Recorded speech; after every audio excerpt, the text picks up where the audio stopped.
Pintu terbuka sedikit ketika Ilya menanyakan siapa yang datang. Betapa terkejutnya ia ketika melihat seorang pelayan mungil masuk sambil memanggil namanya. Pelayan itu adalah Ruru, yang mengenakan pakaian pelayan dan berbicara dengan bahasa yang sangat sopan. Dengan bingung, Ilya mempertanyakan sikap aneh sang kucing. Ruru kemudian menyampaikan bahwa tuannya, Ser Airen Parreira, ingin menghabiskan waktu berdua saja dengannya. Wajah Ilya memerah ketika ia memastikan kebenaran ucapan itu. Sang kucing lalu bertanya apakah ia bersedia menerima undangan tersebut. Pikirannya langsung dipenuhi berbagai kemungkinan jawaban. Layaknya gadis seusianya, ia bertanya-tanya mengapa undangan itu datang tiba-tiba. Namun karena datang dari Airen, menolaknya terasa mustahil. Ia pun menerima dan memberitahu Ruru bahwa ia akan segera bersiap. Tak lama kemudian, Miss Lindsay muncul dengan balutan busana yang memukau.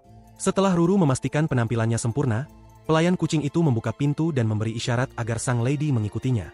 Mereka tiba di hadapan Airen, yang dengan gugup memberi isyarat kepada pasangan kencannya. Ia mengucapkan terima kasih secara santai atas kedatangannya, yang dibalas Ilya dengan ucapan terima kasih pula atas undangannya. Ketika Airen memuji gaunnya, kata-kata Ilya sempat tersangkut di tenggorokan. Ia membalas pujian itu sambil merapikan rambut, lalu menegur dirinya sendiri dalam hati karena bersikap terlalu malu. Suasana kencan pun terasa semakin nyata. Ia menanyakan tujuan mereka tepat ketika kendaraan tiba. Pengemudi, yang memperkenalkan diri sebagai Kiril Parreira, menyebut bahwa dirinya adalah spesialis transportasi mereka. Melihat Kiril dalam peran itu membuat Ilya bertanya-tanya apa sebenarnya yang sedang terjadi. Pengemudi membuka pintu kereta dan memberi perintah kepada Griffin agar terbang dengan gerakan yang senyaman mungkin. Makhluk mistis itu menjerit nyaring lalu melesat ke udara, menarik kereta bersamanya. Di dalam, Airen memberitahu tujuan mereka sambil memastikan kenyamanan perjalanan. Ilya tersenyum mengapresiasi perhatiannya. Airen sama sekali tidak menyinggung kejadian kemarin. Melihat keluar jendela, ia menyadari betapa berbeda pemandangan yang selama ini dikenalnya ketika dilihat dari dalam kereta. Mereka tiba di sebuah kota merdeka di dalam kerajaan Gerbera. Jalanan dipenuhi keramaian, dan Airen menjelaskan bahwa mereka sedang merayakan festival penutup musim gugur. Keduanya menghabiskan waktu berkeliling menikmati berbagai acara, menonton pertunjukan panggung, membuat potret Airen, dan bersenang-senang hingga malam tiba. Di sebuah restoran yang telah dipesan sebelumnya, Airen menanyakan pendapat tentang kualitas hidangan. Ilya memberikan persetujuan dengan penuh semangat. Seorang pelayan datang membersihkan meja, menawarkan pilihan anggur untuk dipadukan dengan steak, serta mengumumkan kedatangan hidangan penutup. Sambil berbicara panjang lebar tentang masakan itu, Ilya yang sudah menebak identitasnya bertanya apakah ia adalah Brett. Pelayan itu tergagap, mengeluarkan alasan yang semakin tidak meyakinkan, hingga Airen memintanya menghentikan sandiwara. Brett akhirnya menyerah, mengucapkan selamat menikmati, lalu melarikan diri menuju tempat Kiril dan Ruru menunggu. Ia menuntut penjelasan tentang bagaimana Ilya bisa menebak penyamarannya yang dianggap sempurna. Namun keduanya hanya memintanya segera bergabung, bahwa sang ahli penyamaran telah gagal total. Sesampainya kembali di meja, Airen meminta maaf atas ulah Brett, namun Ilya menganggapnya tidak berbahaya. Ia berterima kasih karena Airen telah membawanya mengunjungi begitu banyak tempat di sela-sela kewajiban keluarga dan latihan. Mengingat kesempatan untuk menikmati festival sangat jarang. Ia merenungkan bagaimana Airen telah mengubahnya, membantu dirinya mengungkapkan perasaan di luar lingkaran keluarganya. Untuk perubahan itu, ia kembali menyampaikan terima kasih. Dalam hati, ia merasa bersyukur atas uluran tangan hangat yang pernah diberikan Airen. Suara tiba-tiba memecah lamunannya. Airen menggenggam tangannya dan menariknya keluar, mengumumkan bahwa sebuah acara akan dimulai. Kembang api yang indah mewarnai langit malam. Ilya terkagum-kagum pada keindahannya, sementara Airen menatapnya dalam diam. Ia kemudian berbalik menghadapnya, memanggil namanya. Terlalu gugup untuk mempertahankan tatapan, ia mengumpulkan seluruh keberanian yang dimiliki. Ia mengungkapkan bahwa ia menyukainya, bukan sebagai teman, melainkan sebagai seorang wanita. Ilya adalah orang pertama yang menghampirinya ketika tidak ada satupun yang mau menyambutnya dengan senyum meski ia pernah mengingkari janji, lalu muncul kembali setelah 5 tahun. Ia benar-benar menyukai Ilya. Mengumpulkan keberanian sekali lagi, ia bertanya apakah Ilya bersedia menjalin hubungan dengannya. Tidak, ia kemudian memperbaiki ucapannya. Bertanya apakah Ilya mau menjadi kekasihnya. Jantung Ilya berdegup kencang mendengar kata-kata itu dari lelaki yang sangat ia sukai. Setelah menenangkan diri, ia menerima dengan senyum malu sambil menunduk. Tiba-tiba, Brett muncul entah dari mana untuk memberi selamat. Sementara Ruru memuji sikap keren Airen. Pengakuan itu pun berhasil. Satu-satunya kekhawatiran Kiril hanyalah apakah kakaknya akan mencium pacar barunya. Pertanyaan itu membuat Airen tergagap, menanyakan apakah ia sedang bercanda. Namun, Ilya yang pemalu justru mengambil inisiatif dengan mengecup pipinya sebelum bergegas menuju kereta. Airen terdiam mematung, pikirannya masih memproses kejadian itu. Yang lain mulai menuju kereta, sementara Brett mengeluh bahwa acara ini sudah tidak menyenangkan lagi dan mengatakan bahwa ia merindukan Judith. Kembang api terus mewarnai langit malam ketika para sahabat itu merayakan keberhasilan tersebut. Jauh dari sana, pasukan pemusnah kedua dari kerajaan suci tengah menyelidiki jejak iblis di lokasi yang dikabarkan pernah menjadi tempat amukan makhluk itu. Seorang anggota melaporkan kepada Quincy bahwa air suci tidak menunjukkan reaksi apapun. Anggota lain menyampaikan pesan dari unit ketiga bahwa, seperti wilayah barat, semua jejak iblis di selatan telah lenyap. Komandan Quincy mengenali ini sebagai ulah iblis agung yang memimpin para iblis tingkat rendah. Ia menduga dalangnya adalah iblis badut. Namun ada sesuatu yang lebih menakutkan daripada iblis yang memerintah bawahan, yaitu ketidakmampuan mereka mendeteksi sisa energi iblis di tempat yang pernah didiami makhluk itu. Mereka kini berhadapan dengan iblis yang mampu sepenuhnya menyembunyikan keberadaan kekuatan iblisnya. Keesokan harinya di Kastel Pareira, Brett bertanya kepada Irene tentang bagaimana rasanya berpacaran. Pemuda pirang yang pemalu itu kesulitan memberikan jawaban. Karena tak kunjung mendapat respons, Brett malah beralih untuk menggoda Ilya, namun langsung berhadapan dengan pendekar pedang yang murka dan menuntutnya menghunus senjata untuk berduel. Ia mengejarnya ke udara, sementara Irene bergerak menghindari agar tidak terkena dampak benturan. Dari atas lapangan latihan, Kirill menyaksikan mereka dengan rasa jengkel. Menurutnya, mereka adalah para idiot yang terobsesi pedang. Baru 2 hari berpacaran namun sudah kembali bertarung. Meski demikian, ia tetap tersenyum, karena berkat mereka, sang kakak berkembang begitu pesat. 1 bulan kemudian, Brett berdiri di luar kastel ketika Ilya dan para saudara Pareira melepas kepergiannya. Mereka memastikan tujuannya, yaitu mengunjungi Judith. Saat pergi, ia menunjuk pasangan itu dan menyatakan bahwa ia dan Judith akan mengalahkan mereka dalam kompetisi. Setelah menjauh, Brett merenungkan betapa cepatnya perkembangan teman-temannya, terutama Ilya. Kekuatan Ilya kini tak dapat dibandingkan dengan saat terakhir mereka bertemu. Ia bertanya-tanya pencerahan macam apa yang telah diterimanya. Pasangan itu kini menjadi kekuatan yang kian diperhitungkan.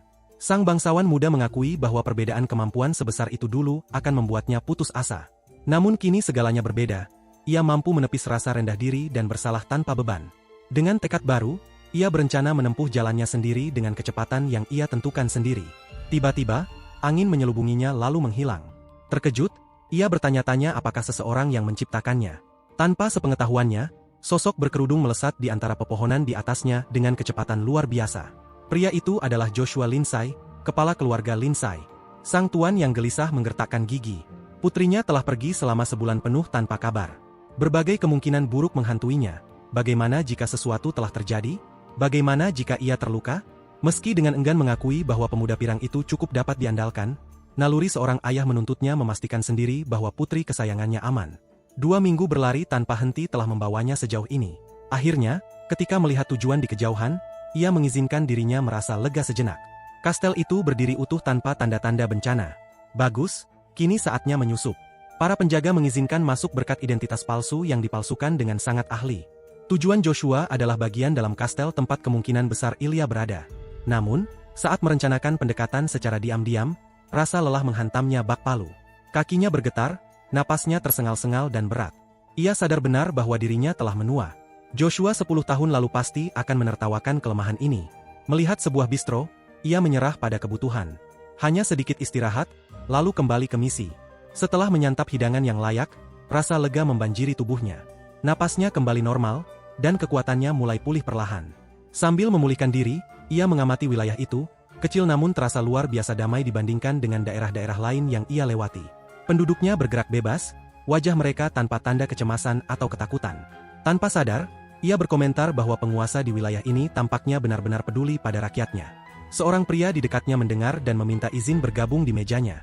Joshua menjelaskan bahwa ia merujuk pada suasana wilayah, bukan pada bistro. Warga itu tampak senang mendengar penilaian positif tentang kampung halamannya dan menawarkan untuk membelikannya minuman sebagai perayaan. Namun di tengah minum, bencana terjadi. Joshua mendengar percakapan seru di meja lain, membicarakan bahwa Irene Pareira sedang berpacaran dengan putrinya. Ucapan itu menyambar seperti petir. Pengendalian dirinya langsung runtuh. Ia bangkit berdiri, mengaum menuntut penjelasan. Apa maksudnya berpacaran? Sejak kapan? Bistro itu seketika ricuh ketika para pengunjung berlarian menghindari amarah vulkanik seorang ayah yang terlalu protektif. Lord Pareira mendapati dirinya harus menahan lelaki asing yang sebelumnya tampak begitu tenang. Ia mencoba menenangkan, tetapi amarah Joshua sudah mengambil alih sepenuhnya. Tepat pada momen paling tidak tepat, Irene dan Ilya masuk ke bistro untuk makan siang. Kecanggungan pun mencapai puncaknya. 4 pasang mata saling bertemu dalam keterkejutan. Kedua anak itu memanggil ayah mereka dengan nada tak percaya. Suasana canggung terasa begitu berat, hingga seolah menekan semua yang hadir. Setelah beberapa detik hening membeku, pasangan muda itu mengambil keputusan paling masuk akal, meminta maaf dengan tergesa lalu kabur meninggalkan tempat itu. Kedua ayah tersebut terdiam di sisa suasana, perlahan memproses apa yang baru saja terjadi. Rasa malu menggantikan amarah, membuat mereka merapikan pakaian dan saling meminta maaf. Lebih banyak minuman terasa sebagai satu-satunya solusi yang pantas. Di luar, Ilya masih terkejut melihat ayahnya berada di kerajaan Hale. Ia tak pernah meninggalkan pesan tentang tujuannya. Bagaimana mungkin ayahnya bisa menemukannya? Airen mengumpulkan keberanian, menyatakan bahwa ia akan memanfaatkan kesempatan ini untuk secara resmi mengumumkan hubungan mereka dan meminta pengakuan dari Joshua secara langsung. Ilya menepuknya sambil menggoda, menyebutnya ternyata cukup dapat diandalkan. Namun, ia tahu betul bahwa hal itu bukan lelucon. Restu ayahnya adalah hal yang sangat penting. Tanpa sepengetahuan mereka, kedua ayah itu telah meninggalkan bistro. Joshua, yang sedikit mabuk, mencoba menjelaskan alasan reaksi berlebihnya kepada Harun. Namun, Tuan Parreira itu menepis kekhawatiran tersebut. Memiliki putri sendiri membuatnya sepenuhnya memahami naluri protektif seorang ayah. Saat itu, Joshua melihat sesuatu yang membuatnya terdiam kaku. Wajah putrinya memancarkan senyum tulus yang begitu bercahaya. Kapan terakhir kali ia melihat kebahagiaan murni seperti itu? Sejak insiden yang menimpa kakaknya bertahun-tahun lalu, putrinya telah mengurung perasaannya, menjaga kendali diri yang kaku bahkan di hadapan keluarga. Ketika melihatnya tertawa bersama Airen, tawa lepas yang tak pernah terdengar lagi selama bertahun-tahun, kenyataan itu menghantamnya bagaikan pukulan fisik. Perlindungan yang ia berikan ternyata telah menjadi penjara bagi putrinya. Usahanya melindungi dari rasa sakit justru telah mencegahnya hidup bebas. Kesadaran itu mengguncangnya dalam. Saat pasangan itu akhirnya menyadari kedatangan ayah mereka, Airen melangkah maju dengan tekad untuk secara resmi menyatakan hubungan mereka dan meminta restu. Namun, Joshua bergerak lebih dulu, sekadar meletakkan tangan di bahu pemuda itu. Ucapannya sederhana, namun syarat makna, memintanya menjaga putrinya. Tidak ada ancaman, tidak ada syarat, hanya kepercayaan. Ia berjalan melewati pasangan yang tertegun tanpa komentar lain. Ucapan terima kasih tulus Airen, disertai janji akan melakukan yang terbaik, mengiringi langkahnya. Restu itu datang lebih mudah dari yang diduga, tetapi berarti segalanya. Hari-hari berlalu dalam ketenangan penuh kebahagiaan, hingga waktu keberangkatan keluarga Lindsay tiba. Lord Huron menjabat tangan Joshua dengan hangat, berjanji akan segera berkunjung. Patriark Lindsay itu menyambut janji tersebut dengan antusias, menyatakan ketulusan untuk pertemuan berikutnya. Sementara itu, pasangan muda itu bertukar salam perpisahan dengan tetap menjaga ketenangan. Ilya menaiki Griffin bersama ayahnya, bersiap menempuh perjalanan pulang. Kiril meyakinkan mereka bahwa Griffin itu akan mengantar hingga ke kediaman dalam waktu kurang dari 1 minggu. Makhluk megah itu mengepakkan sayapnya, lalu melesat ke langit biru yang cerah. Begitu berada di udara dan hanya berdua, ekspresi Joshua berubah muram. Ia meminta maaf karena menjadi alasan putrinya harus pulang lebih awal. Namun, putrinya menepis kekhawatiran itu, menjelaskan bahwa ia dan Airen memang sepakat untuk fokus pada latihan masing-masing. Mempelajari ilmu pedang keluarganya tetap menjadi prioritas utama bagi perkembangan dirinya. Joshua tersenyum melihat kedewasaan putrinya, menyampaikan rasa terima kasih yang tulus. Namun di dalam hati, kesadaran yang lebih dalam terus bergolak. Perjalanan ini telah memberinya pelajaran menyakitkan tentang dirinya sendiri. Ia akhirnya mengerti alasan obsesinya yang berlebihan terhadap keselamatan Ilya. Rasa bersalah atas pedang keluarga dan tragedi yang menimpa Karl telah menguasainya selama bertahun-tahun. Ketakutan itu ia proyeksikan pada anak yang tersisa, menjeratnya dalam perlindungan berlebihan. Menunduk penuh penyesalan, ia sampai pada kesimpulan sulit. Ia harus melepaskan pedang itu dan rasa bersalah yang diwakilinya. Beberapa hari kemudian, Ilya mengumumkan bahwa mereka hampir mencapai tujuan. Sebuah sosok menunggu di gerbang rumah besar itu, memicu rasa ingin tahunya. Saat mereka semakin dekat, ia segera mengenali bahwa Ignet berdiri di depan kediaman mereka. Joshua turun dari Griffin dengan ekspresi tidak senang yang jelas terlihat.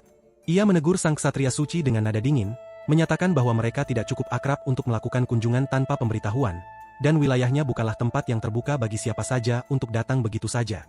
Ignet menyapa tuan wilayah itu secara resmi, lalu ia menuntut penjelasan atas tujuannya. Jawaban yang diberikan membuatnya terkejut, sebab ia meminta bimbingan Joshua dalam seni pedang. Tatapan Joshua menyipit berbahaya, memperingatkan bahwa suasana hatinya saat ini akan membuatnya sangat kasar dalam pertarungan. Senyum Ignet sama sekali tidak menunjukkan rasa takut, karena ia tidak mengharapkan hal lain dari sang master pedang langit.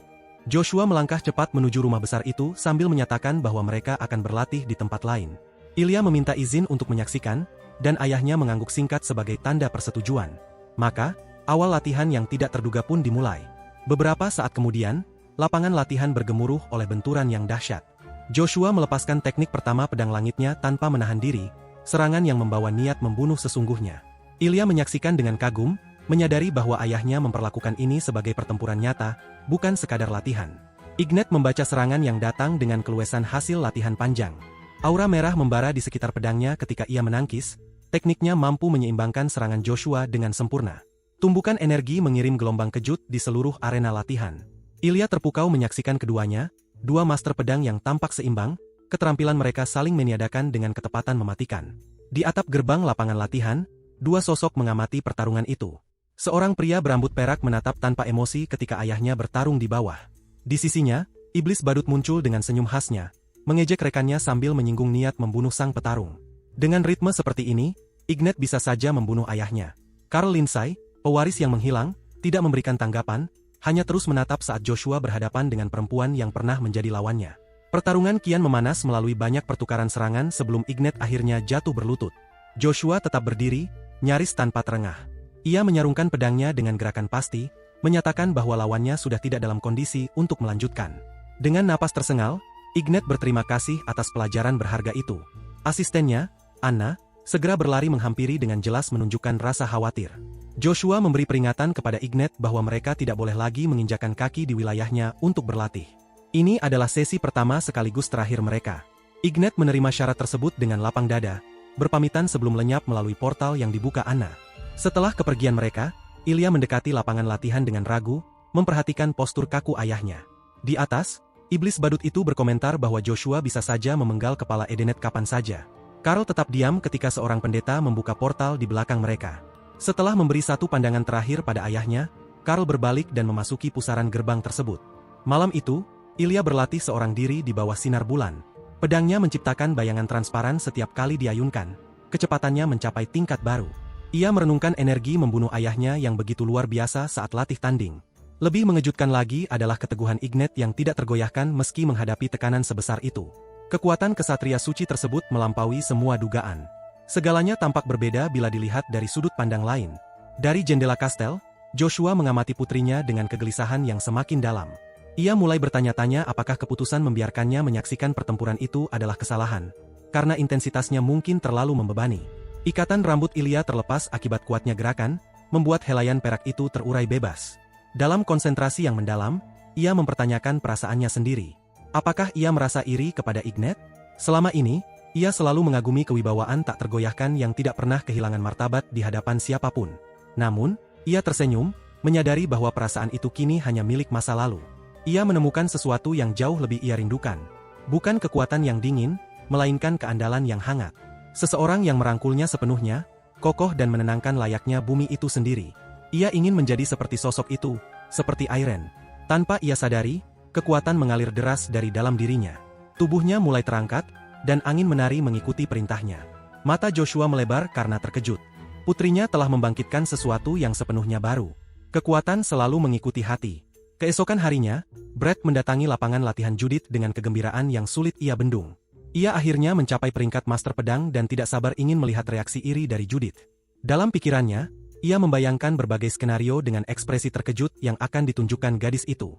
Namun, saat ia semakin dekat ke lokasi yang dikenalnya, kebingungan menggantikan rasa antusiasnya.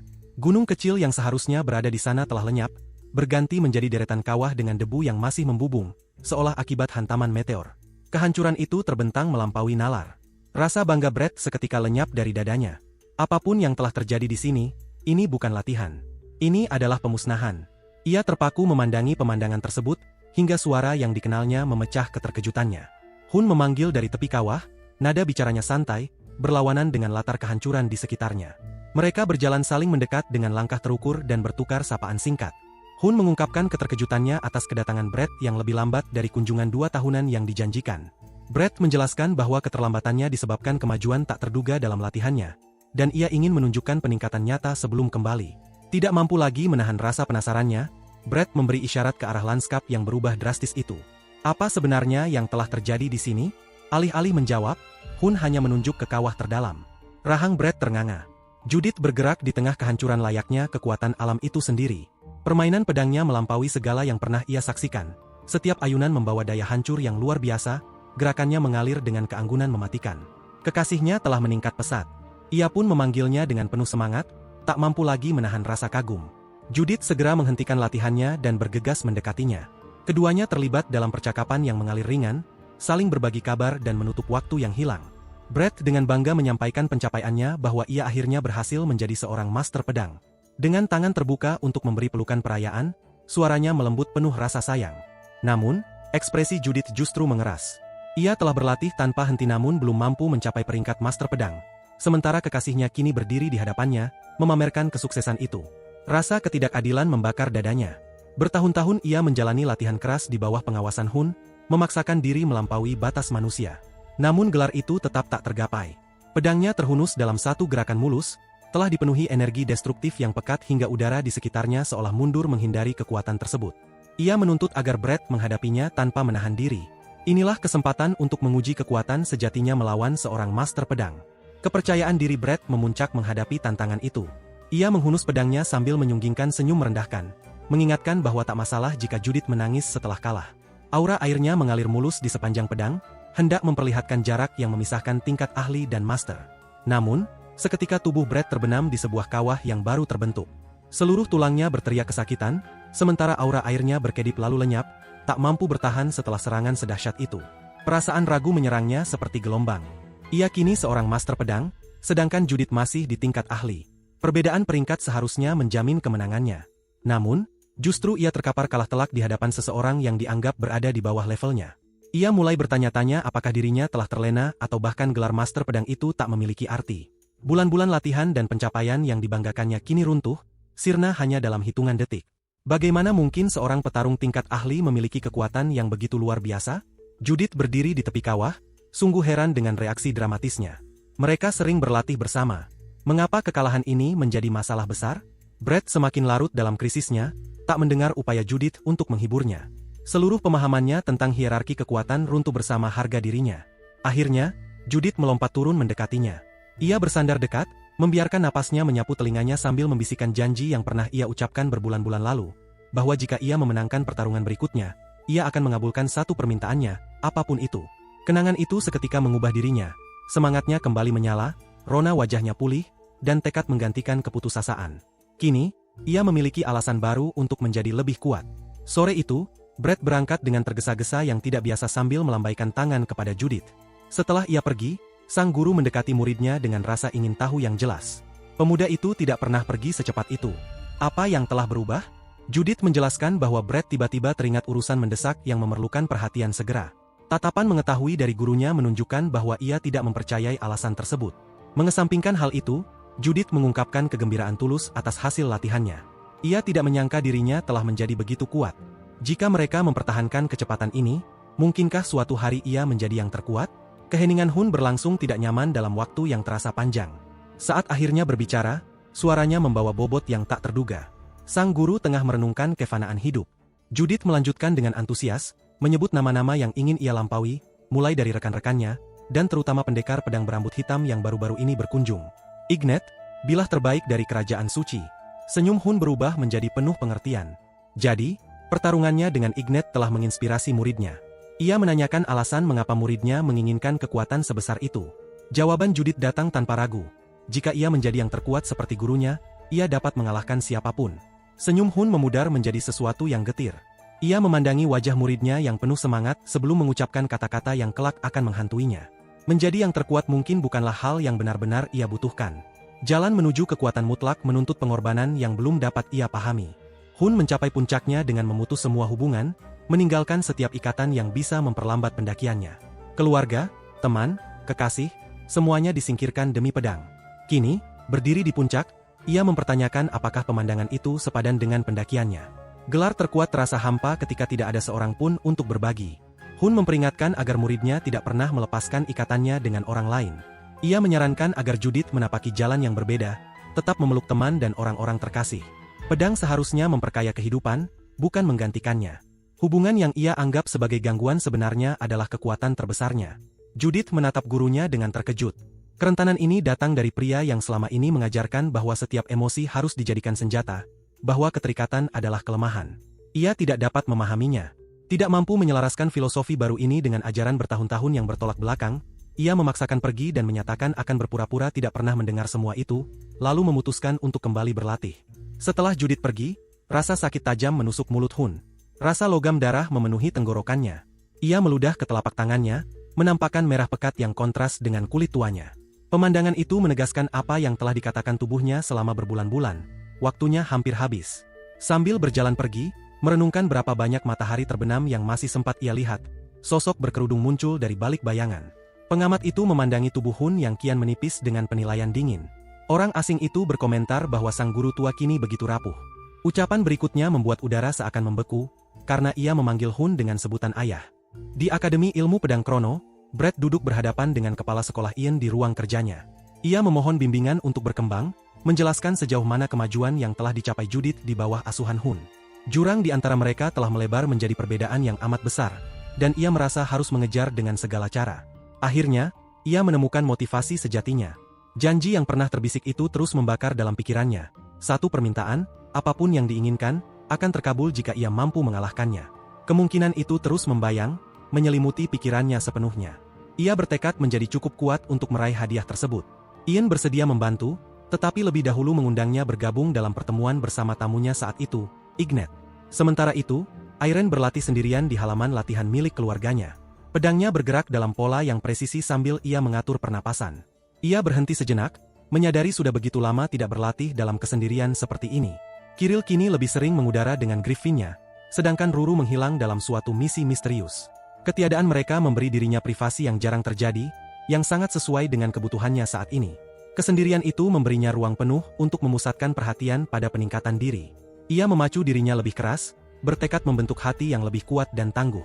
Kenangan akan keraguannya bersama Ifrain menimbulkan keterkejutan yang membekas. Ia bertekad tidak akan lagi terhenti oleh kebimbangan moral seperti itu. Masa latihan sendirian pun dimulai. 1 tahun berlalu dalam dedikasi penuh pada latihan. Sebuah surat tiba, membawa segel kerajaan suci. Irene membukanya, memperlihatkan undangan berhias indah. Festival para pendekar memanggilnya, dan kehadirannya diminta secara resmi. Pertemuan para jawara sebenua itu akan segera dimulai. Setahun yang lalu, para iblis menghilang dari benua, meninggalkan jejak yang dipenuhi binatang buas dan monster. Laporan membanjir mengenai manusia yang dirasuki iblis dan meneror desa-desa. Ketakutan yang tak terkendali menyelimuti setiap kerajaan, membuat rakyat mengurung diri di balik dinding yang mendadak terasa rapuh. Pasukan ekspedisi kerajaan suci yang tersebar di seluruh wilayah berkumpul di ibu kota untuk musyawarah darurat. Pertanyaan yang menghantui setiap komandan adalah apakah para pahlawan yang ada saat ini sanggup bertahan menghadapi perang iblis yang berkepanjangan, dan apakah generasi berikutnya akan siap ketika para pahlawan itu kelak gugur.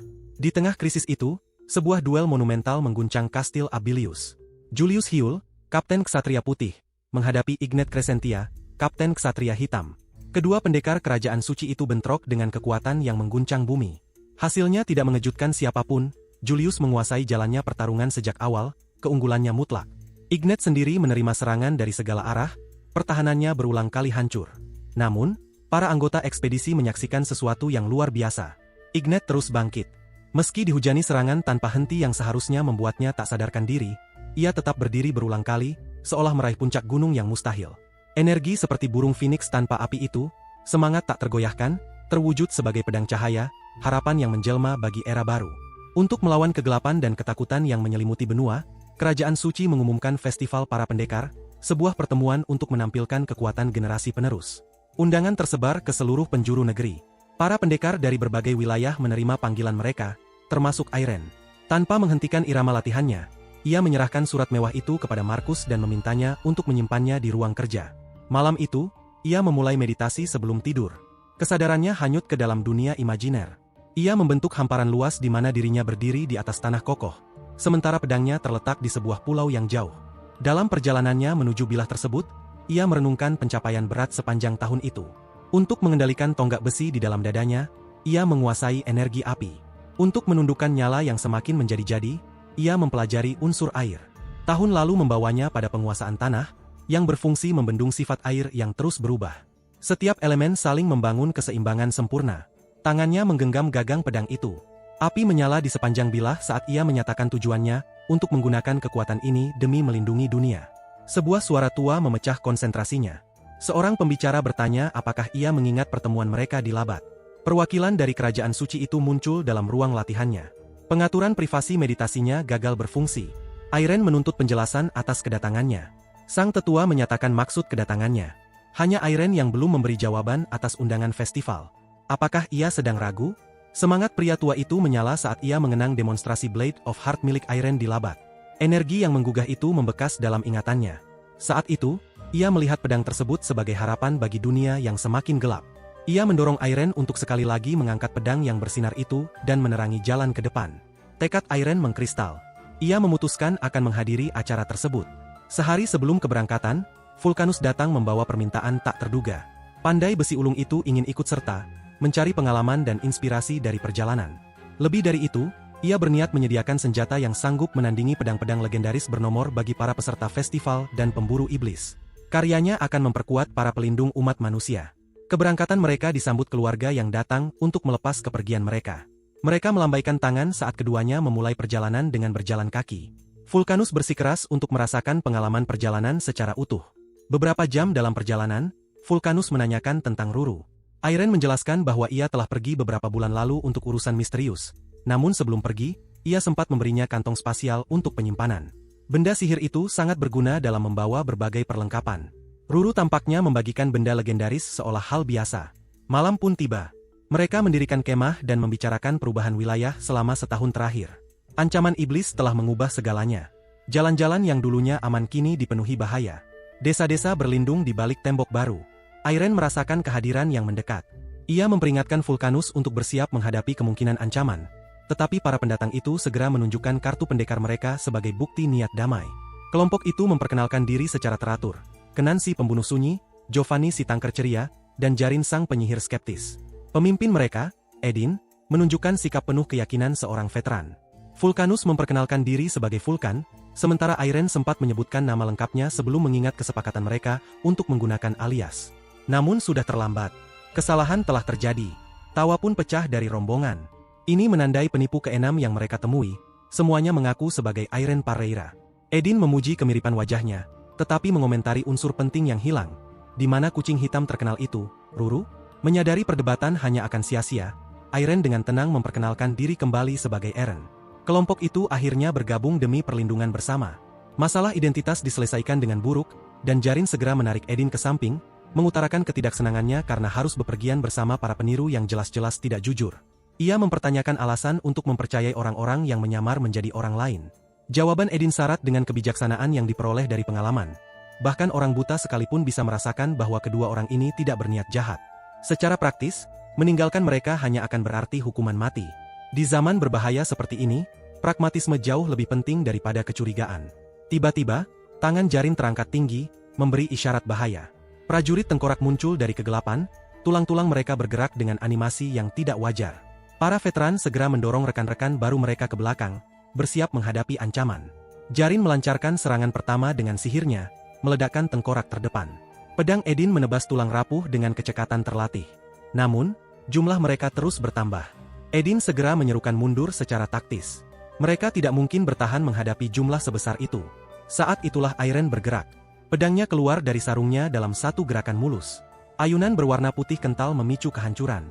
Puluhan musuh hancur menjadi debu dalam sekejap. Edin tercengang. Skala teknik tersebut luar biasa. Jelas ini bukan teknik pemula, dan jelas ia bukan orang biasa. Dalam hitungan detik, kesunyian kembali menguasai medan. Rombongan segera berlari menghampirinya dengan sukacita yang meluap. Rasa ingin tahu Edin menyala paling terang. Dari mana pendekar misterius ini mempelajari ilmu pedang yang begitu dahsyat? Jawaban Iren datang dengan senyum tipis. Ia bertanya apakah mereka akan percaya jika ia mengatakan berasal dari Akademi Ilmu Pedang Kronos. Edin tertawa, menepis pernyataan itu sebagai lelucon lain dan lebih memilih untuk membiarkan asal-usulnya tetap menjadi misteri. Saat kelompok itu merayakan keberhasilan mereka bertahan hidup, Jarin berdiri menjauh, ekspresinya tak terbaca dalam bayang-bayang. Sosok periang tampaknya bukan bagian dari dirinya. Perjalanan berlanjut dengan IGN yang menangani setiap ancaman. Para monster tumbang bahkan sebelum sempat mengeluarkan raungan. Serangan mendadak dari goblin berakhir sebelum benar-benar dimulai. Efisiensinya nyaris tak masuk akal. Seluruh kawanan musuh dilenyapkan hanya dengan satu tebasan. Insting perekrutan Edin berteriak keras. Sosok bernama Eren ini akan sepenuhnya mengubah kemampuan kelompok mereka. Keterampilan setingkat itu layak mendapatkan pengakuan dan imbalan yang setimpal. Dalam momen yang tenang, Jarin mendekat dan menanyakan pendapatnya tentang penyelamat misterius mereka. Edin langsung meluncurkan analisis antusias tentang teknik pemuda itu, cadangan kekuatan yang ia miliki, dan caranya membaca gerakan lawan bahkan sebelum mereka bertindak. Di tengah penjelasan, Jarin memotong dengan dua kata singkat. Itu saja. Respon samar itu membuat Edin kebingungan. Ia mencoba menggali lebih jauh, tetapi Jarin telah berbalik, menepis pertanyaannya dengan sikap acuh yang sudah terbiasa. Malam pun tiba. Mereka mendirikan kemah dengan efisiensi layaknya pasukan militer.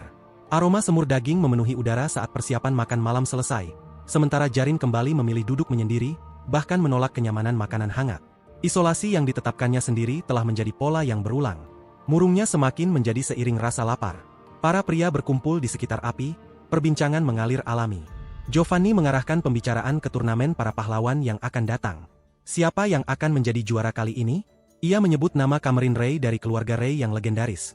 Namanya saja sudah cukup untuk menuntut rasa hormat. Vulcanus mengangguk dengan penuh pertimbangan, menyebut bahwa Cameron memiliki peluang besar, terutama dengan batasan usia turnamen yang hanya menerima peserta di bawah 60 tahun. Jarang ada gabungan antara usia muda dan keterampilan yang begitu ideal. Edin menyetujui potensi Cameron, namun Giovanni mengingatkan mereka akan satu faktor lain. Kesatria hitam itu sendiri akan bertanding.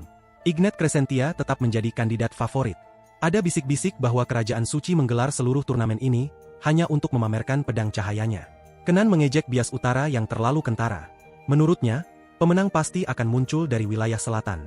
Ia menyebut Jarret, macan dari selatan, dan saudara angkatnya, Jack Wang, sang raja tentara bayaran, dengan nada penuh hormat. Keduanya adalah ahli pedang berusia 50-an yang membawa puluhan tahun pengalaman tempur. Tak ada yang bisa meremehkan pendekar veteran. Perhatian mereka lalu tertuju pada Irene, meminta pendapatnya. Setelah diam yang penuh perenungan, ia menyebutkan beberapa nama seolah sedang membicarakan teman lama. Ignat Crescentia, Ilya Lindsay, Brett Lloyd, Judith, dan dirinya sendiri. Menurutnya, mereka telah kuat sejak dahulu, dan tentunya kini menjadi jauh lebih tangguh. Rahang Edin nyaris terjatuh mendengar nama-nama itu disebut begitu saja. Irene hanya tertawa ringan, mengklaim bahwa ia hanya tahu tentang 10 pendekar terbaik yang, katanya, terkenal. Tidak ada yang istimewa. Edin merasa Eren barusan berkata jujur. Namun, ia tetap bersikukuh dan berkata bahwa akting Eren cukup meyakinkan. Menjelang tengah hari, mereka tiba di tepi hutan Tamo. Giovanni memberi pengarahan tentang jalur yang biasanya damai, meskipun laporan penampakan iblis akhir-akhir ini menuntut kewaspadaan lebih tinggi. Pintu masuk hutan memperlihatkan pemandangan tak terduga. Sebuah kafilah dengan lambang keluarga Wise. Para pedagang Wise dikenal luas di seluruh benua berkat upaya kemanusiaan mereka. Mereka memberi makan kaum miskin, mendidik masyarakat umum, dan belakangan ini mulai memasok para pahlawan pembasmi iblis dengan perlengkapan berkualitas tinggi. Pemimpin mereka saat ini, seorang setengah elf bernama Gale Wise, telah mengangkat reputasi keluarga itu ke tingkat yang lebih tinggi. Namun, Irene merasakan ada sesuatu yang janggal. Ketika menoleh untuk memastikan keadaan Jarin, ia mendapati tubuh perempuan itu gemetar hebat, ketakutan memancar dari seluruh dirinya. Sementara itu, ratusan mil jauhnya, Judith tengah bersiap untuk berangkat. Ia kembali berusaha menarik Hun agar ikut menghadiri turnamen. Namun, gurunya tetap tak tergoyahkan. Menurutnya, berlatih di masa itu akan lebih berguna daripada menyaksikan pertarungan. Judith mendesak lebih keras, menyatakan bahwa satu-satunya muridnya akan bertanding di tingkat kontinental. Bukankah hal itu layak membuatnya hadir? Jawaban Hun menyayat. Ia mengatakan bahwa dirinya tak akan mencapai tingkat yang sekarang jika memedulikan hal-hal sentimental seperti itu. Ucapan tersebut menyalakan kemarahan yang terlihat jelas. Judith menyerah dari bujukan, namun tak sanggup pergi sebelum meminta satu hal terakhir, sebuah kata penyemangat. Hun memberinya dorongan secukupnya untuk menyalakan semangat juangnya sebelum mengabaikannya sepenuhnya. Seorang guru dengan kasih yang keras. Setelah kepergian Judith, ketenangan Hun runtuh. Darah muncrat dari mulutnya, membasahi tanah dengan warna merah tua. Kondisinya memburuk jauh lebih cepat dari yang ia perkirakan. Namun ia tetap mencabut pedangnya. Latihan tak boleh berhenti. Tidak sekarang, ketika waktu begitu terbatas. Kata-kata Ian terngiang kembali dalam benaknya, bahwa ada sebuah ranah tertinggi di atas ahli dan mahaguru. Mereka yang mencapainya mampu membentuk tubuh baru sepenuhnya, melampaui batasan manusia fana. Penyakit misterius yang dideritanya menyisakan satu pilihan, mempertaruhkan segalanya pada kemungkinan yang tampak mustahil itu. Berjam-jam latihan melelahkan mendorong tubuhnya yang rapuh melampaui batas kewajaran. Ketika akhirnya kelelahan memaksanya berhenti, sosok tak terduga muncul di dekatnya. Keterkejutan Hun sangat nyata. Ia sama sekali tak menyadari ada yang mendekat. Orang asing itu memperkenalkan diri sebagai Karl, mengaku datang untuk belajar dari pendekar terkuat. Namun mata Hun menyipit penuh kewaspadaan. Rambut perak itu, sikap khas itu, tanda energi yang spesifik itu, sosok ini adalah Karl Lindsay, meskipun ia menyangkalnya. Masalah identitas seakan merajalela hari ini. Tangan Karl bergerak ke arah pedang saat ia menyatakan bahwa nama itu telah lama ia tinggalkan. Hun mengakui reputasinya. Bahkan seseorang yang minim pengetahuan luar pun pasti tahu nama Karl Lindsay. Ia menyarankan agar pendekar muda itu segera menantang Ignat, bukannya membuang waktu di tempat ini. Namun Karl mengabaikan saran itu dan langsung bersiap dalam posisi serang. Niat membunuh terpancar darinya begitu pekat, hingga terasa seperti bisa dicicipi. Ancaman itu justru membangkitkan gairah Hun. Akhirnya, ada tantangan sejati bagi kemampuannya yang tengah merosot. Sebelum baja beradu dengan baja, Hun menyampaikan kebijaksanaan yang krusial. Jika Karl datang untuk mengambil nyawanya, maka ia harus siap mempertaruhkan nyawanya sendiri. Pada tingkat mereka, tak ada ruang untuk setengah-setengah. Hutan seakan menahan napas ketika dua pendekar bersiap menguji filosofi pedang siapa yang akan bertahan malam itu. Baja akhirnya bersua baja saat Karl melancarkan serangan pembuka. Pedang mereka bergerak dengan kecepatan yang melampaui persepsi, menciptakan tarian mematikan dari logam dan percikan api. Setiap tebasan membawa niat membunuh, namun keduanya memiliki keterampilan untuk menangkis tepat di saat terakhir. Gerakan kaki mereka adalah puisi yang mengalir. Pengalaman puluhan tahun Hun berhadapan dengan bakat mentah dan keputusasaan Karl. Fase awal pertarungan memperlihatkan kesetaraan nyaris sempurna. Teknik Karl menunjukkan pengaruh dari berbagai aliran, campuran gaya yang dibentuk melalui pertempuran tanpa henti. Hun mengenali fragmen gaya keluarga Lindsay yang berpadu dengan gaya jalanan yang praktis. Menarik, pemuda itu telah meninggalkan pelatihan formal demi bertahan hidup. Setelah 30 kali benturan tanpa ada pihak yang unggul, Hun menciptakan jarak dengan lompatan ke belakang. Benaknya menganalisis data yang terkumpul. Reaksi Karl secepat dirinya. Karl segera mengejar, mengalirkan kekuatan besar ke dalam serangan dari atas. Pedangnya turun seperti gunung runtuh, udara melolong karena tekanan yang dihasilkan. Tubuh Hun berputar pada detik terakhir, merasakan angin maut yang nyaris menyentuh. Serangan itu mengoyak tanah sepanjang 3 meter, melemparkan puing ke segala arah. Hukum fisika seolah berhenti sesaat. Debu membumbung dari benturan, namun Karl terus menekan tanpa jeda. Serangan berikutnya mengarah tepat ke kepala Hun dengan presisi bedah. Sang pendekar tua menekuk tubuhnya ke belakang dengan sudut yang mustahil, tulang belakangnya melengkung ekstrim saat bilah baja melesat nyaris menyentuh hidung. Saat ia menghindar, petir mulai berkumpul di sekujur tubuhnya. Ekspresinya pun berubah, dari analitis menjadi kesal sungguhan. Diburu oleh anak yang setengah usianya menyalakan kemarahan sejati dalam dirinya. Sudah saatnya mengajarkan rasa hormat kepada yang muda. Serangan balasan Hun datang lebih cepat dari pikiran. Pedangnya memaksa Karl menangkis secara refleks, menciptakan celah yang dibutuhkannya. Sebelum pendekar muda itu bisa menstabilkan posisinya, tendangan bermuatan petir menghantam rahangnya dengan daya hancur luar biasa. Dampaknya mengangkat tubuh Karl dari tanah dan melemparkannya menembus hutan. Hun tidak memberi kesempatan. Petir membawanya ke titik jatuh Karl sebelum debu mengendap. Tumitnya turun seperti penghakiman ilahi, menghantam tubuh lawannya hingga tertanam jauh ke dalam tanah. Permukaan bumi membentuk kawah dari benturan itu, retakan menjalar ke segala arah sejauh 6 meter.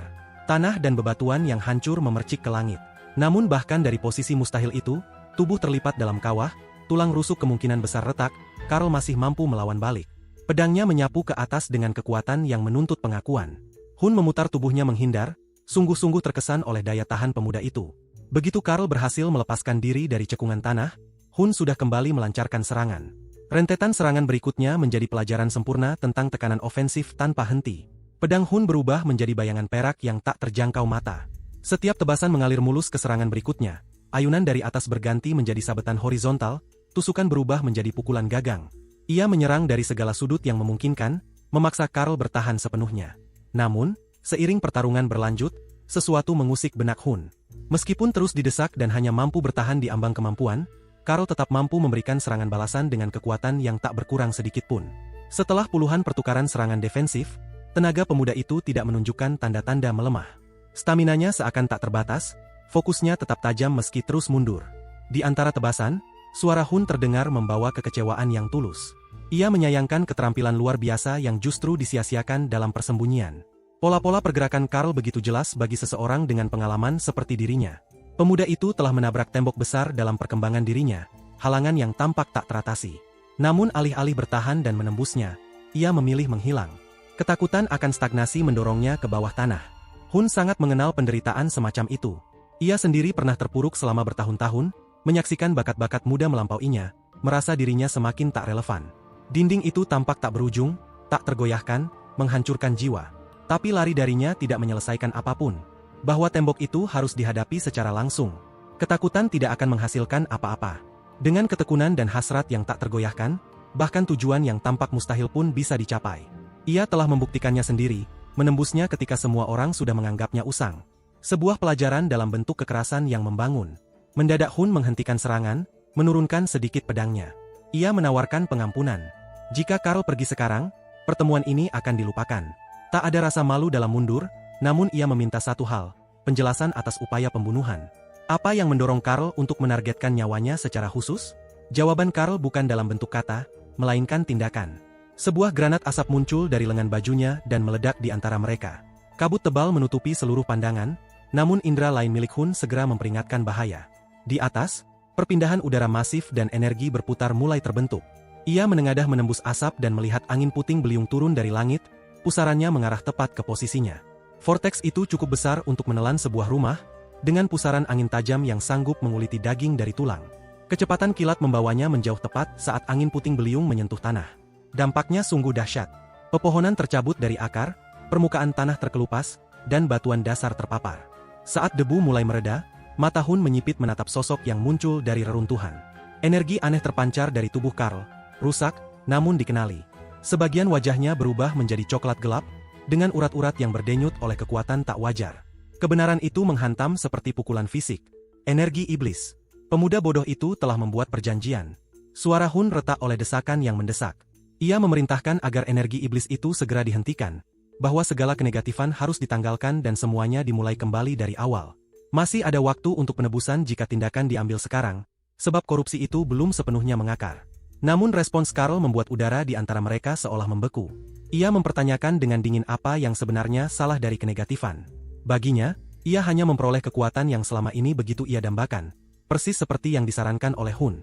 Jika keinginan yang gigih mampu membawa pencapaian, mengapa sumber kekuatannya harus dipersoalkan? Pertanyaan dari sang master tua menghantam tepat ke inti permasalahan. Apa makna dari kekuatan bila harus dibayar dengan kemanusiaan? Kekuatan tanpa kehendak manusia di baliknya hanyalah bentuk kehancuran belaka. Pedang yang digenggam iblis hanya akan melayani tujuan iblis.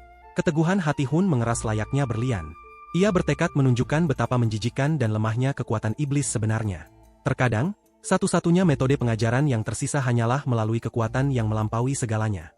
Momen pembelajaran meningkat seketika. Sebuah tornado lain meledak dari posisi Karl, kali ini diselimuti energi iblis yang membuat udara itu sendiri berteriak. Hun menari di antara bilah-bilah angin sekunder yang masing-masing cukup tajam untuk membelah seorang prajurit biasa. Pendekatannya harus tidak langsung, jalan lurus berarti kematian. Ia berpura-pura menyerang ke kiri, lalu melesat ke kanan secepat kilat. Karl membaca tipuan itu, namun tetap harus melompat ke belakang untuk menghindari serangan sejati Hun.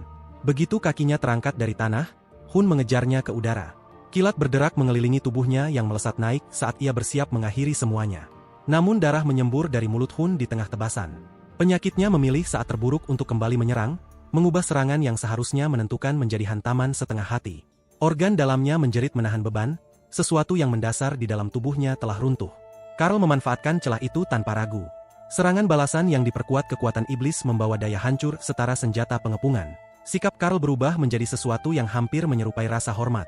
Ia secara resmi meminta duel ulang, kali ini berjanji akan menggunakan seluruh kekuatannya. Tidak ada lagi ujian, tidak ada lagi penahanan. Makna dari pernyataan itu sangat jelas. Pertarungan ini akan diakhiri secara mutlak. Hun menopang tubuhnya dengan lengan yang tersisa, memaksa dirinya berdiri tegak hanya melalui kekuatan kehendak. Kilat masih menari di tubuhnya yang telah babak belur, melemah namun belum hancur. Darah terus menetes, membentuk genangan di bawah kakinya. Satu lengan, organ yang gagal, dan lawan yang diperkuat oleh kekuatan iblis. Pertarungan yang sesungguhnya baru saja dimulai. Karl melancarkan serangan yang menghancurkan, energi iblis melolong di udara. Hun menanggapi dengan keluasan hasil latihan, langsung melancarkan serangan balasan meskipun tubuhnya penuh luka. Keduanya menari dalam waltz mematikan tanpa ada yang mengalah. Suara Karl membawa ketulusan hormat saat mereka beradu pedang. Kekuatan Hun ternyata tidak berkurang sedikit pun. Meskipun telah kehilangan satu lengan, ia merasa beruntung bisa bersilang pedang dengan sosok selegendaris itu.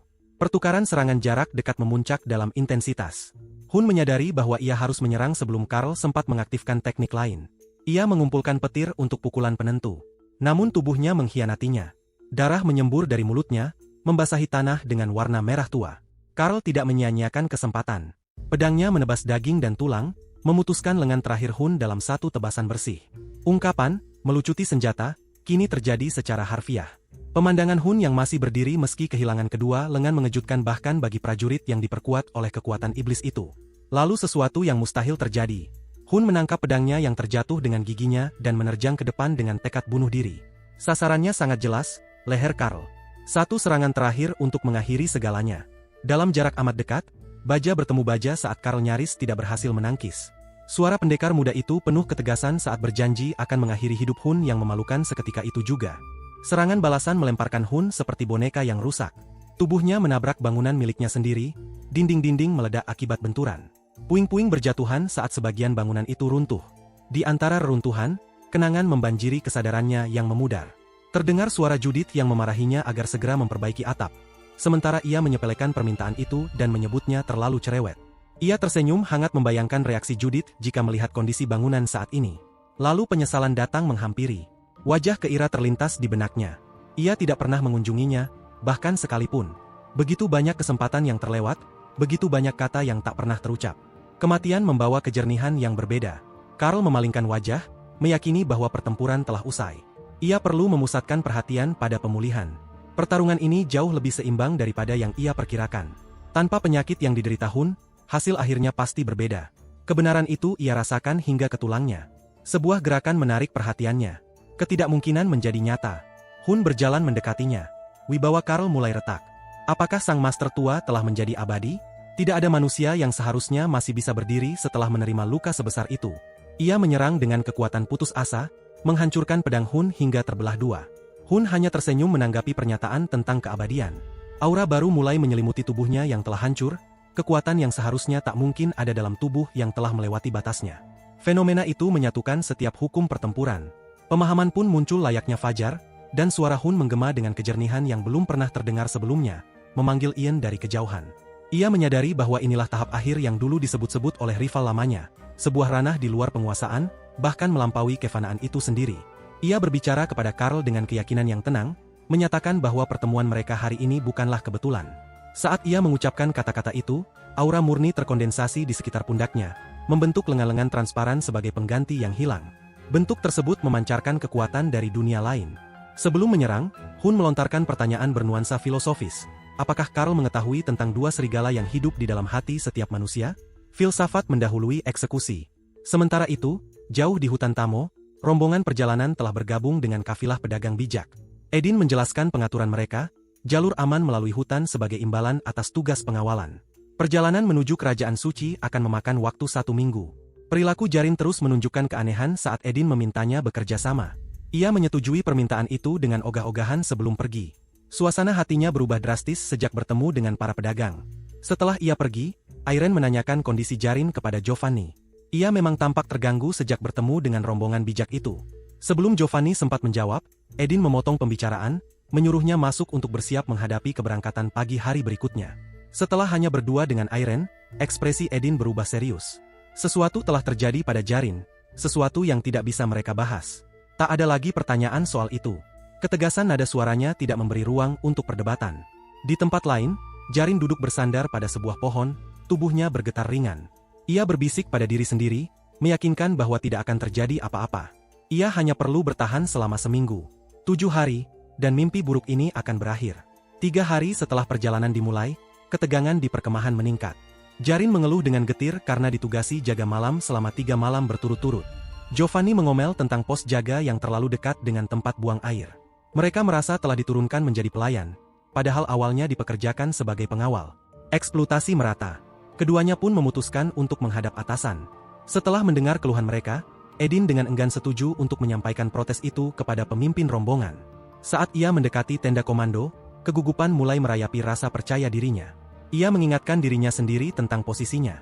Tentu saja, ia berhak meminta keadilan yang mendasar.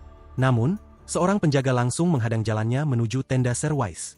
Edin memperkenalkan diri dengan sopan, menjelaskan bahwa ia perlu mendiskusikan masalah pembagian tugas.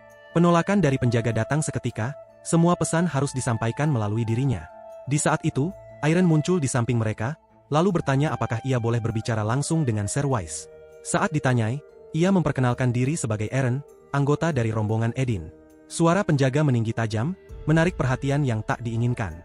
Keributan itu memaksa seseorang keluar dari dalam tenda. Brodis Harper, seorang ahli pedang terkenal, muncul untuk mencari tahu penyebab kegaduhan.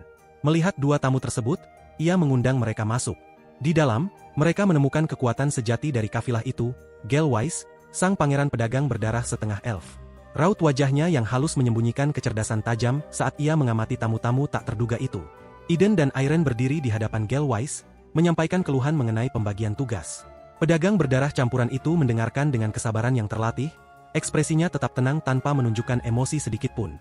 Gale Weiss mengakui keberatan mereka dengan keluasan diplomatik. Ia menjelaskan bahwa banyak orang bergabung secara mendadak dengan kafilah mereka, yang menyebabkan komplikasi logistik. Ia menyampaikan permintaan maaf atas segala ketidaksopanan yang tidak disengaja, karena kelalaian semacam itu tidak seharusnya terjadi di bawah standar pedagang bijak. Keteguhan Eden runtuh saat mendengar permintaan maaf itu. Ia tergagap menyampaikan rasa terima kasih yang berlebihan, terharu oleh keramahan sang pangeran pedagang. Gale Weiss berjanji akan menerapkan langkah-langkah untuk mencegah masalah serupa di masa depan. Nada bicaranya menyiratkan bahwa permasalahan tersebut sudah dianggap selesai. Perhatian Irene beralih pada sebuah peti berhias rumit di samping kursi Gale Weiss. Pedagang itu kemudian bertanya apakah masih ada hal lain yang ingin disampaikan. Ia menolak dengan sopan, menyampaikan terima kasih atas penyelesaian yang cepat. Namun, ada sesuatu tentang peti itu yang mengganggunya, meski ia tak mampu menjelaskan sumber kegelisahan itu.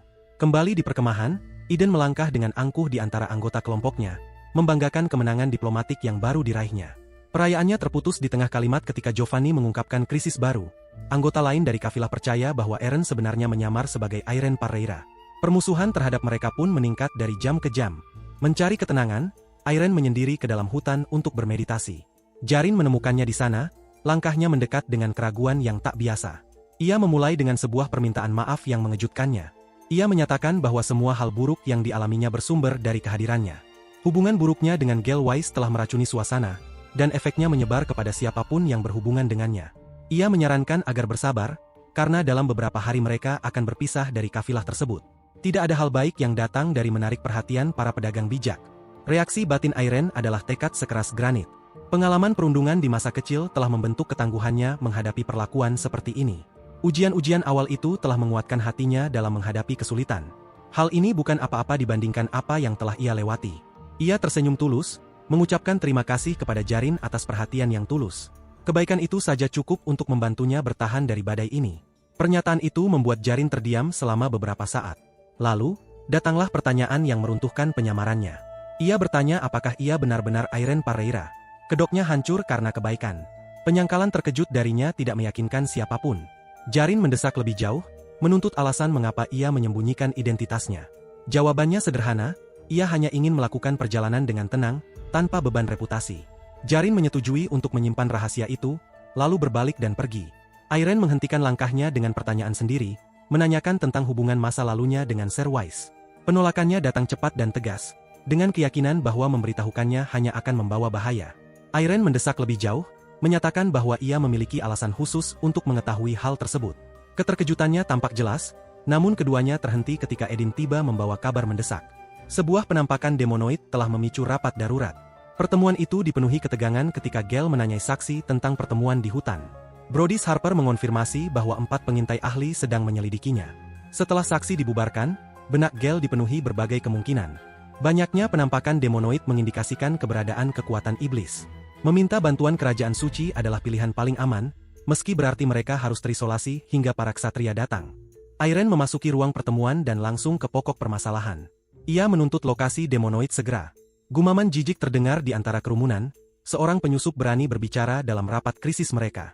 Irene mengabaikan sepenuhnya sikap bermusuhan itu, melangkah ke arah Vulcanus dan menyerahkan pedangnya. Jarin segera memahami maksudnya, bertanya apakah ia berniat mengungkapkan jati dirinya sekarang. Konfirmasinya tegas, bahwa situasi ini menuntut kejujuran. Dengan wibawa yang tak tergoyahkan, Irene memperkenalkan kembali dirinya sebagai Swordmaster Irene Parreira, menyatakan bahwa pengalamannya mengalahkan demonoid dan iblis sangat luas, dan mereka hanya perlu menunjukkan arah menuju ancaman tersebut. Suasana yang semula penuh kebencian berubah menjadi keheningan terkejut. Seseorang tergagap memberi petunjuk, dan Irene menghilang secepat kilat. Gale segera memerintahkan pasukannya mengikuti sang pahlawan muda. Keadaan telah berubah sepenuhnya. Di Kastel Iblis, seorang demonoid mempersembahkan 2 manusia yang tertangkap kepada ratunya. Keduanya adalah pendekar pedang terampil, calon sempurna untuk diubah menjadi pasukan baru. Kemampuan mereka akan sangat berguna bagi tentara yang terus berkembang. Antusiasme Ratu Iblis terasa jelas. Kekuatannya bertambah pesat tanpa terdeteksi oleh kerajaan suci. Segera ia akan membangun wilayah kegelapannya sendiri. Ia memerintahkan agar para tawanan dibawa ke ruang penyiksaan untuk ritual konversi besok. Sang demonoid meminta izin memakan salah satu tawanan terlebih dahulu, Namun sebelum ratu menjawab, ledakan mengguncang dinding kastel. Rencana makan pun batal. Demonoid itu bergerak untuk menghadang penyusup, namun kematian datang lebih cepat dari yang diduga. Iren muncul bak penghakiman ilahi. Satu tebasan memisahkan kepala dari tubuh dengan presisi mematikan. Tanpa berhenti, ia maju menuju Ratu Iblis. Keyakinannya runtuh seketika saat menyaksikan pembantaian itu. Ia menyadari bahwa yang dihadapinya bukan ksatria atau pahlawan, melainkan Algojo. Ratu Iblis berusaha melarikan diri ke udara, sayapnya berdebar panik. Iren mengejar dengan kecepatan penuh, pedangnya telah terayun. Ia mengira telah mencapai jarak aman ketika energi emas membelah udara, menebas tubuhnya di tengah penerbangan dan mengakhiri ambisi kelamnya dalam satu serangan yang menghancurkan. Penyelamatan itu berlangsung kurang dari 30 detik, dari penembusan benteng hingga kematian sang iblis.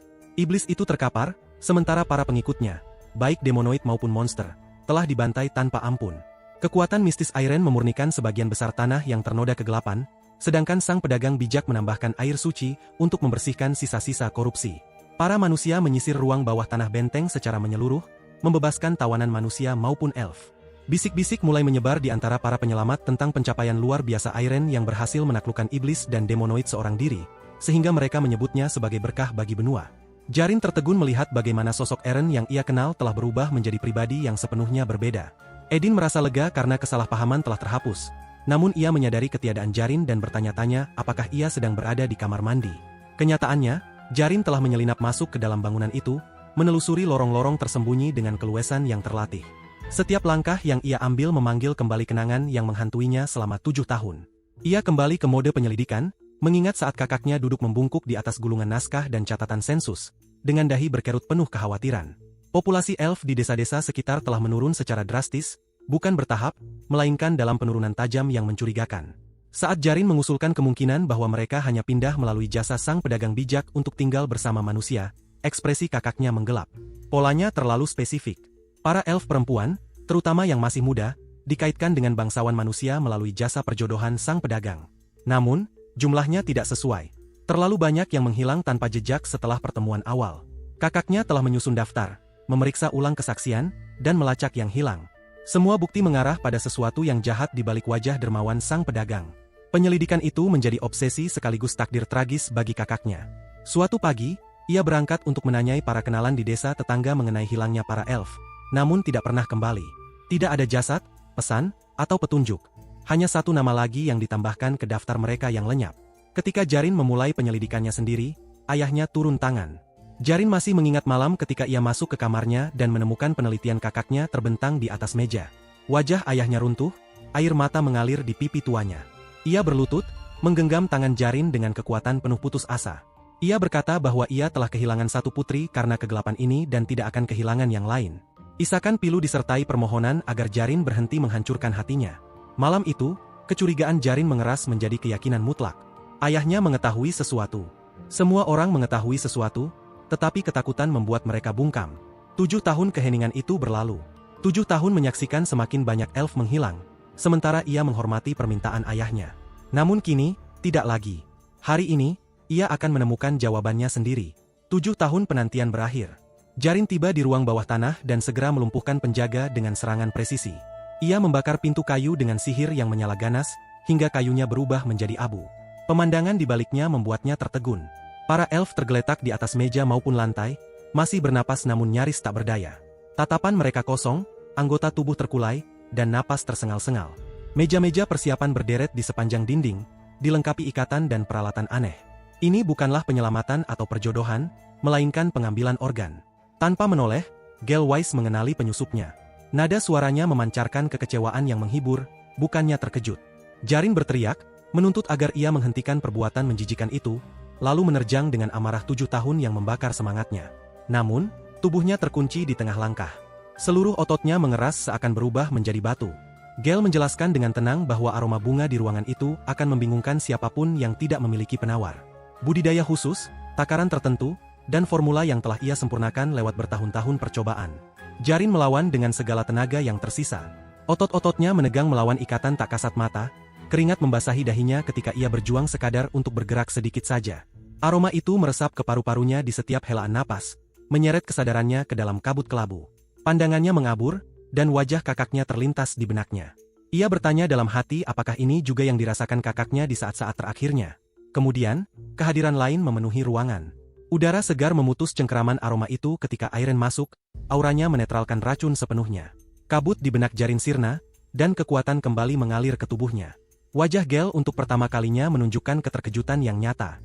Irene, dengan suara tenang yang mengandung ancaman mematikan, memerintahkannya untuk tetap diam karena ia tidak ingin menyakitinya.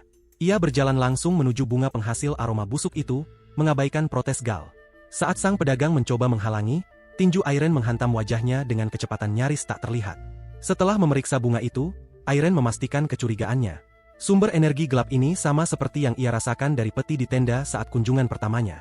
Semua potongan teka-teki kini terhubung.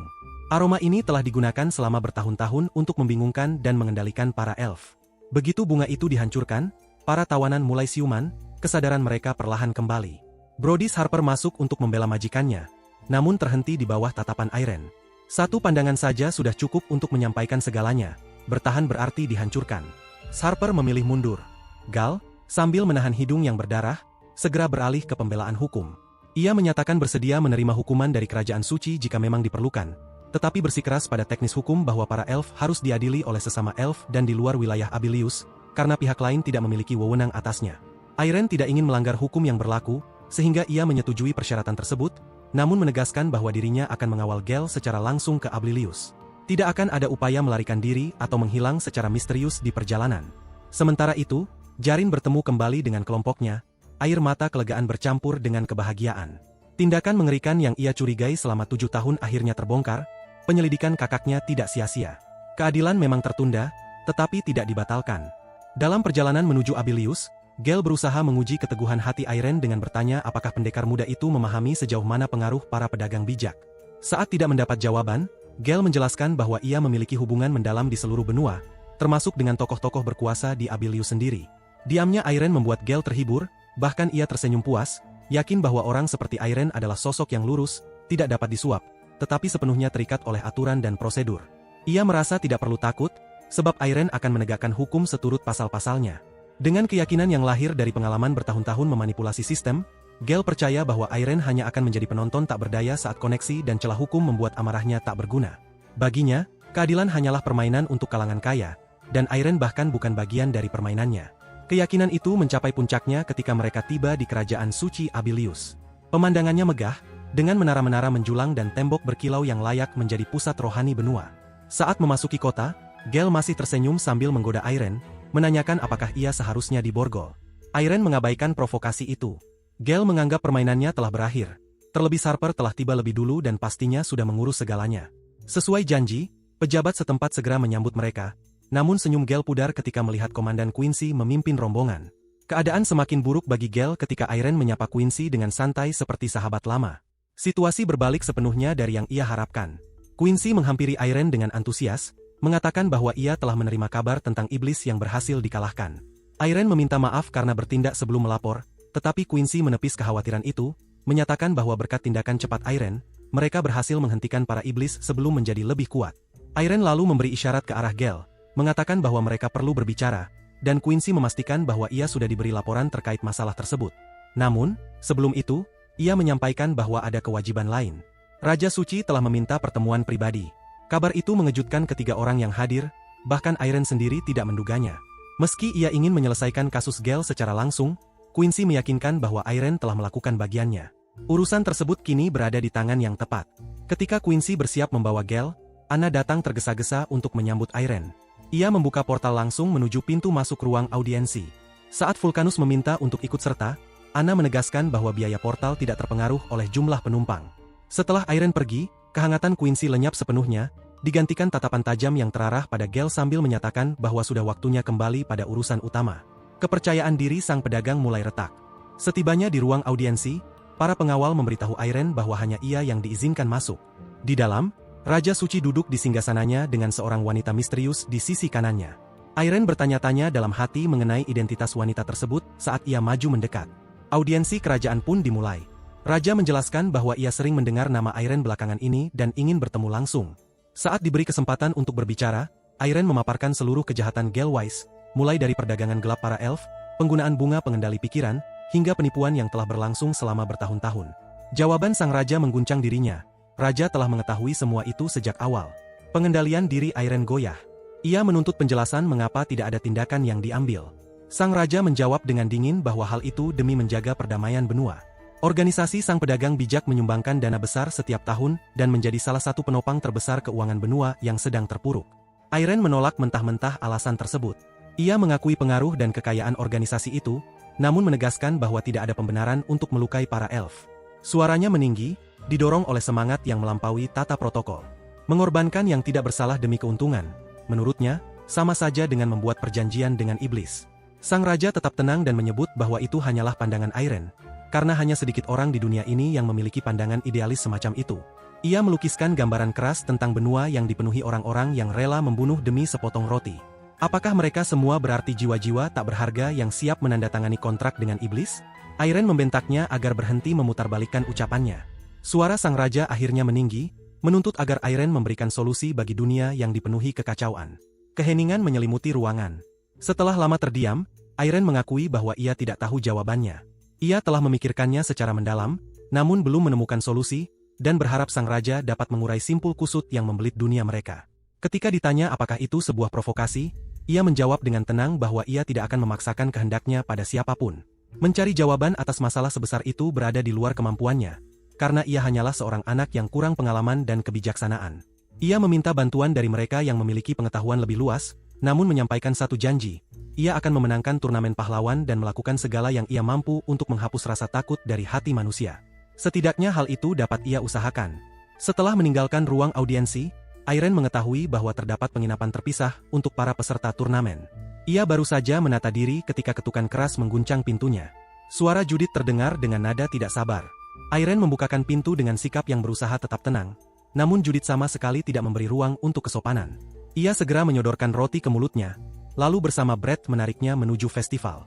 Judith menyindir bahwa teman sejati tidak perlu mengetuk pintu. Di sepanjang jalan, ia menggoda Airen yang tampak murung, menanyakan apakah ia sudah merindukan Ilya. Saat melihat sebuah toko ramuan obat, Judith menyeretnya masuk. Ketika ditanya alasan berhenti tiba-tiba, ia menjelaskan bahwa sebagai murid tunggal sang guru, ia perlu membeli persediaan untuk mengatasi batuk yang sedang berkembang pada gurunya. Dalam hati, kekhawatiran menggerogotinya tentang keadaan sang guru.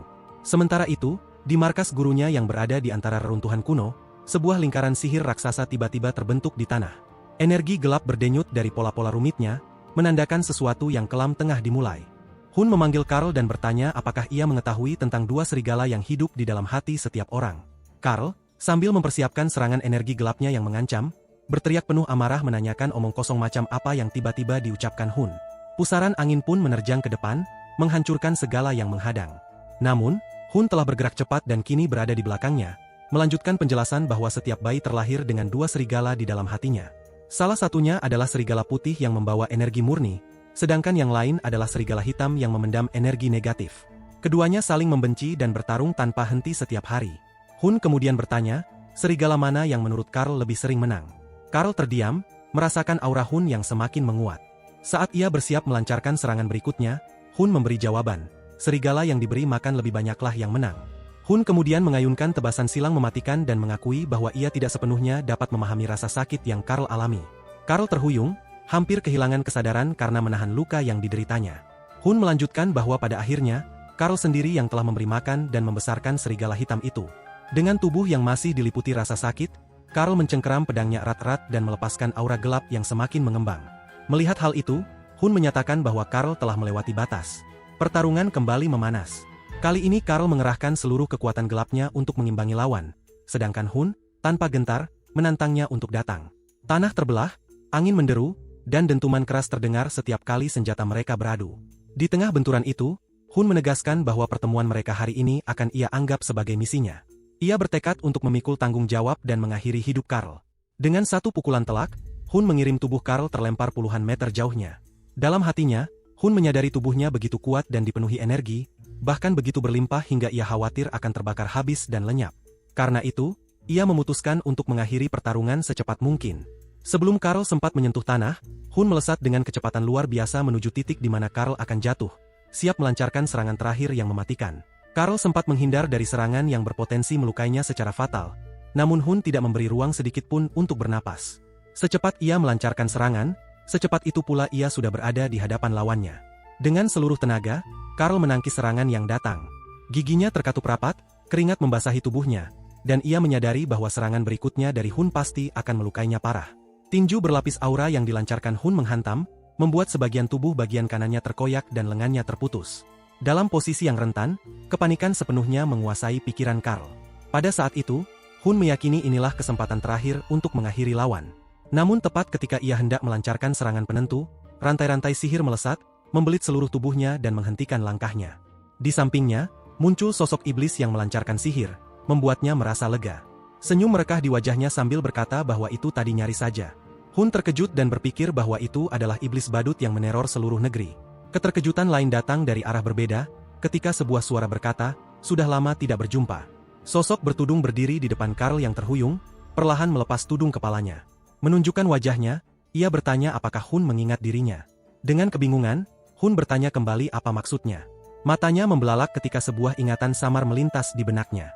Ia yakin belum pernah bertemu pria itu sebelumnya, namun entah mengapa terasa begitu akrab, seakan sudah mengenalnya sejak lama. Dalam ketidakpercayaan, ia menyebut, "Serigala hitam." Pria itu hanya tersenyum. Hun terhanyut dalam kenangan masa muda, ketika berlatih ilmu pedang. Napasnya memburu, rasa negatif perlahan merayap di benaknya. Ia merasa masih sangat kurang, terutama jika dibandingkan dengan Ian. Saat itu, Ian datang menyapanya dengan ceria dan mengajak berlatih tanding. Pertarungan itu berakhir dengan kekalahan Hun. Pedangnya terjatuh, tubuhnya tersungkur. Ian mengulurkan tangan sambil memuji ketangguhannya hari itu, dan Hun menyambutnya dengan nada enggan. Ketika duduk di atas bongkahan kayu, Hun bertanya apakah Ian akan membuka Akademi Ilmu Pedang.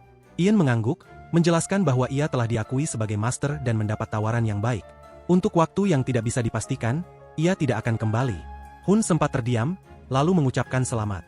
Ian bertanya apa yang akan Hun lakukan, menyarankan agar ia membangun akademinya sendiri, dan berjanji akan berkunjung untuk bertarung lagi jika sudah selesai.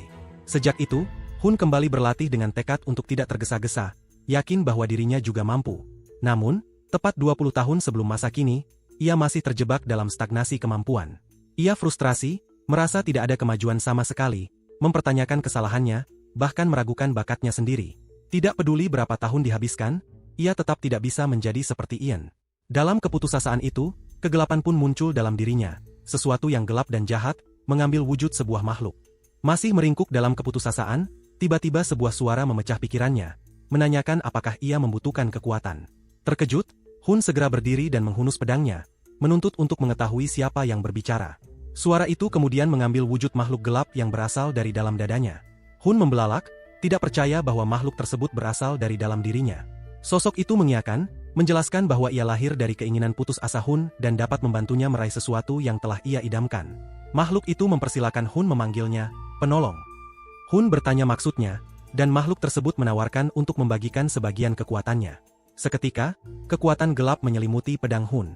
Ketika ditanya apakah ingin mencobanya, Hun langsung menguji ucapan itu dengan menebas batu, yang terbelah dua dengan mudah. Ia terkesima, sementara suara itu menegaskan bahwa kekuatan tersebut kini menjadi miliknya. Dengan nada tidak percaya, Hun mengulang pernyataan itu, dan makhluk itu mengonfirmasi. Senyum lebar merekah di wajah Hun saat ia menyadari bahwa kini ia bisa menjadi lebih kuat. Makhluk itu membalas senyumnya dan meyakinkan bahwa hal itu benar. Dalam uji coba berikutnya, ia menghancurkan tebing hingga hancur berkeping-keping. Hun berseru penuh kegembiraan, merasa bahwa akhirnya tidak ada seorang pun yang bisa meremehkannya lagi. Pada saat itu, Ian muncul dan memanggil namanya. Hun terkejut melihatnya dan bertanya mengapa ia berada di sana. Dengan nada kesal, Ian menegur karena akademi yang ia bangun telah lama selesai, namun ia tak pernah muncul, sehingga Ian sendiri yang harus datang. Hun menjawab bahwa ia memang berencana untuk berkunjung dalam waktu dekat. Tantangan pun dilontarkan, bertarung satu ronde.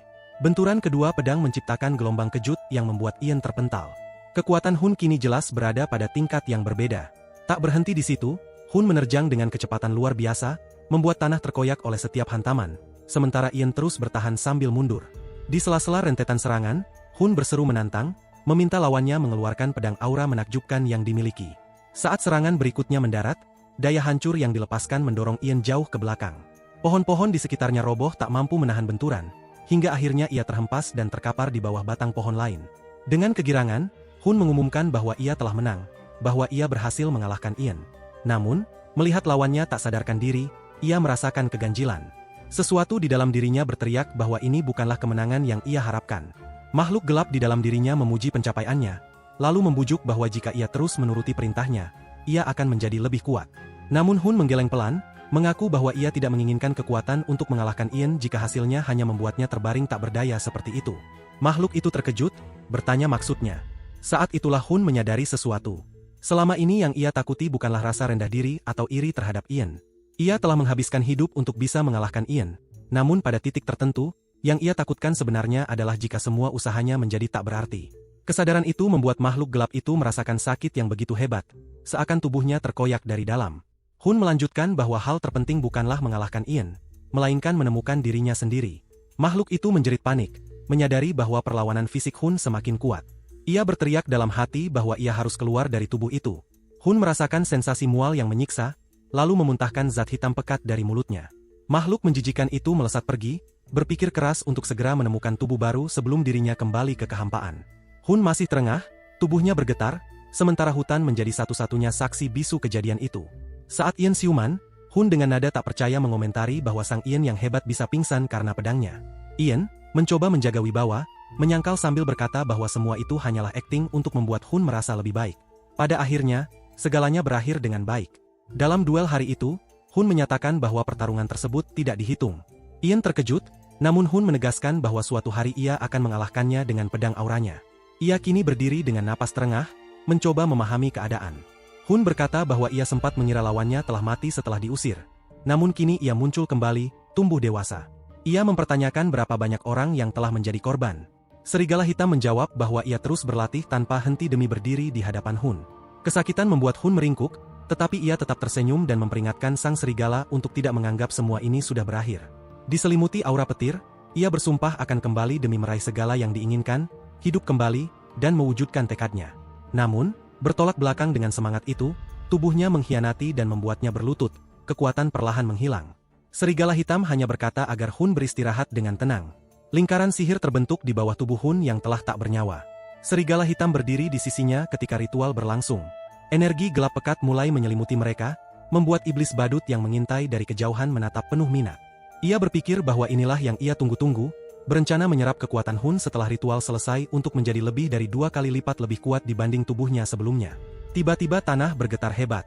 Energi gelap murni menjulang ke udara, mengguncang seluruh medan di sekitarnya. Iblis badut terperangah, merasakan gelombang kekuatan yang luar biasa. Sebuah rasa rendah diri menyergapnya ketika sosok agung muncul dari dalam lingkaran energi. Baik ia maupun Karl berlutut tanpa mampu menahan diri, menyadari bahwa tubuh mereka bergerak sendiri, dipaksa tunduk pada kekuasaan mutlak yang menuntut penyerahan total. Iblis badut tersenyum lebar, mengucapkan selamat atas lahirnya Raja Iblis yang baru. Namun sosok yang terbangkitkan itu menolak sebutan tersebut, menyatakan bahwa iblis di dalam dirinya adalah iblis hati. Begitulah videonya berakhir. Mimin benar-benar berterima kasih buat kalian yang menonton sampai pada titik ini. Mimin berharap kalian mau subscribe ke channel ini, komen dan share sebagai bentuk support kalian kepada Mimin. Oh iya, buat kalian yang ingin support lebih, silahkan klik link di layar, atau klik link yang ada di deskripsi. Sampai jumpa di video selanjutnya.